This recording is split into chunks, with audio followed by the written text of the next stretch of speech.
वाह जी वाह, वाह जी वाह, वाह जी वाह, कमाल करती है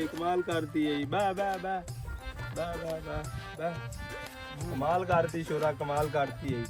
खोल इन खोल, चेक कर तू लेस कैसे रहे हैं। कमाल करती शेरा, कमाल करती है। तेरा गिलास 2 गिलास।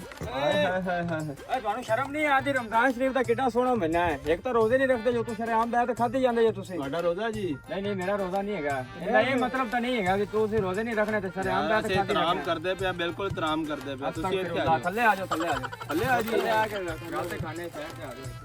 ਚੱਲ ਆ ਜਾ ਯਾਰ, ਸਾਈਡ ਤੇ ਖਾ ਲਈ ਆ ਜਾ। ਤੀਜਾ ਬੰਦਾ ਕਿਦੋਂ ਤੀਜਾ ਬੰਦਾ ਤੂੰ ਕਿਆ ਵੀ ਸੀ ਯਾਰ, ਤੂੰ ਜਗ੍ਹਾ ਸਹੀ ਲੱਗ ਐਡੀ ਵੀ ਇਹ ਜਗ੍ਹਾ ਲੱਗੀ। ਇੱਥੇ ਲੋਕ ਤਾਂ ਖਾਣਾ ਚਾਹੀਦਾ, ਰੋਜ਼ੇ ਦਾ ਇਤਰਾਮ ਵੀ ਤਾਂ ਕਰਨਾ ਨਾ। ਥੱਲੇ ਜਾ।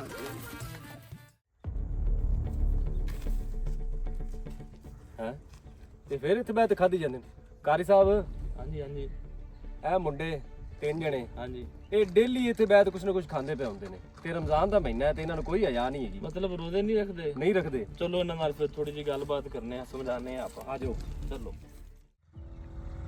ਆ ਵੇਖ ਲਓ ਜੀ ਕਾਰੀ ਸਾਹਿਬ, ਓਏ ਘਰ ਖਾਓ ਕਿਦੇ ਆ ਗਿਆ? ਨਾ ਡਰੋ ਨਾ ਡਰੋ ਨਾ ਡਰੋ। ਇਹ ਕੀ ਕੀਤੇ ਜਾਂਦੇ ਜੇ? ਤੁਸੀਂ ਰੋਜ਼ਾ ਨਹੀਂ ਰੱਖਿਆ ਯਾਰ, ਏਡੇ ਮੁਕੱਦਸ ਮਹੀਨੇ ਦਾ ਤੁਸੀਂ ਇਹਤਰਾਮ ਨਹੀਂ ਕਰ ਰਹੇ।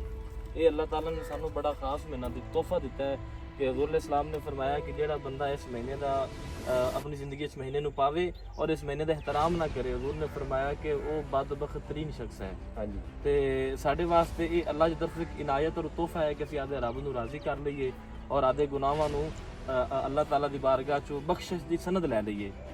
ਕਿਉਂਕਿ ਇੱਕ ਰਿਵਾਇਤ ਦੇ ਅੰਦਰ ਆਉਂਦਾ ਹੈ ਵੀ ਇੱਕ ਯਹੂਦੀ ਸੀ ਤੇ ਉਹ ਆਪਣੇ ਪੁੱਤਰ ਨੂੰ ਲੈ ਕੇ ਤੇ ਬਾਜ਼ਾਰ ਗਿਆ। ਉਹਦੇ ਪੁੱਤਰ ਨੇ ਸਰੇਆਮ ਕੋਈ ਚੀਜ਼ ਲੈ ਕੇ ਤੇ ਖਾ ਲਈ। ਸਾਰਿਆਂ ਦੇ ਸਾਹਮਣੇ ਜਦੋਂ ਖਾਣ ਲੱਗਿਆ ਨਾ ਤਾਂ ਸਜਾਦ ਬਈ ਉਹਨੇ ਥੱਪੜ ਮਾਰਿਆ ਯਹੂਦੀ ਨੇ ਆਪਣੇ ਪੁੱਤਰ ਨੂੰ। ਉਹਨੇ ਆਖਿਆ ਵੀ ਓਏ ਤੂੰ ਰਮਜ਼ਾਨ ਦੇ ਮਹੀਨੇ ਦਾ ਇਹਤਰਾਮ ਨਹੀਂ ਕਰਦਾ? ਤੈਨੂੰ ਪਤਾ ਨਹੀਂ ਮੁਸਲਮਾਨਾਂ ਦਾ ਮਖਸੂਸ ਮਹੀਨਾ ਹੈ, ਇਹ ਇੱਜ਼ਤ ਔਰ ਅਜ਼ਮਤ ਵਾਲਾ ਮਹੀਨਾ ਹੈ, ਤੂੰ ਉਹਦਾ ਇਹਤਰਾਮ ਨਹੀਂ ਕਰ ਰਿਹਾ? ਉਹਨੇ ਥੱਪੜ ਮਾਰਿਆ ਆਪਣੇ ਪੁੱਤਰ ਨੂੰ ਰਮਜ਼ਾਨ ਦੀ ਵਜ੍ਹਾ ਤੋਂ ਤੇ ਅੱਲਾਹ ਤਾਲਾ ਨੇ ਉਹਨੂੰ ਥੱਪੜ ਦੀ ਵਜ੍ਹਾ ਤੋਂ ਜੰਨਤ ਦੇ ਦਿੱਤੀ। ਤੇ ਅਸੀਂ ਮੁਸਲਮਾਨ ਹੋ ਕੇ ਕੀ ਕਰ ਰਹੇ ਹਾਂ? ਇਸ ਵਾਸਤੇ ਤੁਸੀਂ ਅੱਜ ਤੋਂ ਕੋਸ਼ਿਸ਼ ਕਰੋ ਵੀ ਇਨਸ਼ਾਅੱਲਾ ਅਸੀਂ ਨਮਾਜ਼ਾਂ ਵੀ ਸਾਰੀਆਂ ਪੜਾਂਗੇ, ਆਪਣੇ ਰੱਬ ਨੂੰ ਰੋਜ਼ੇ ਰੱਖ ਕੇ ਰਾਜ਼ੀ ਕਰਾਂਗੇ ਇਨਸ਼ਾਅੱਲਾ। ਇਨਸ਼ਾਅੱਲਾ। ਕਾਰੀ ਸਾਹਿਬ ਸਹੀ ਕਹਿੰਦੇ ਪਏ ਨੇ। ਹਾਂਜੀ ਵੀ ਆਪਾਂ ਐਵੇਂ ਨਹੀਂ ਕਰਨਾ ਚਾਹੀਦਾ। ਆਪਾਂ ਨੂੰ ਕਾਰੀ ਸਾਹਿਬ ਨੇ ਬੜੀਆਂ ਅੱਛੀਆਂ ਗੱਲਾਂ ਕੀਤੀਆਂ ਹੈਗੀਆਂ ਨੇ ਤੇ ਤੁਸੀਂ ਵੀ ਸਮਝੋ ਵੀ ਮਾਸ਼ਰੇ ਦੇ ਵਿੱਚ ਤੁਹਾਡੇ ਵੀ ਕੋਈ ਇੱਜ਼ਤ ਬਣ ਜਾਵੇ, ਆਖਰਤ ਵੀ ਨਾਲ ਖਰਾਬ ਕੀਤੀ ਜਾਂਦੀ ਜਾਂਦੀ। ਬਿਲਕੁਲ ਜੀ, ਹੁਣ ਅਜ਼ਾਨ ਆ ਗਈ ਹੈ ਤੇ ਆਪਾਂ ਨਮਾਜ਼ ਪੜ੍ਹ ਲੈਣੀ ਚਾਹੀਦੀ ਹੈ। ਚਲੋ ਅੱਛਾ ਕਾਰੀ ਸਾਹਿਬ ਵੀ ਖਲੋਤੇ ਨੇ ਉੱਥੇ, ਚੱਲੀਏ। ਚਲੋ ਠੀਕ ਹੈ ਨਾ? ਚਲੋ ਚਲੋ ਚਲੋ ਇਨਸ਼ਾਅੱਲਾ।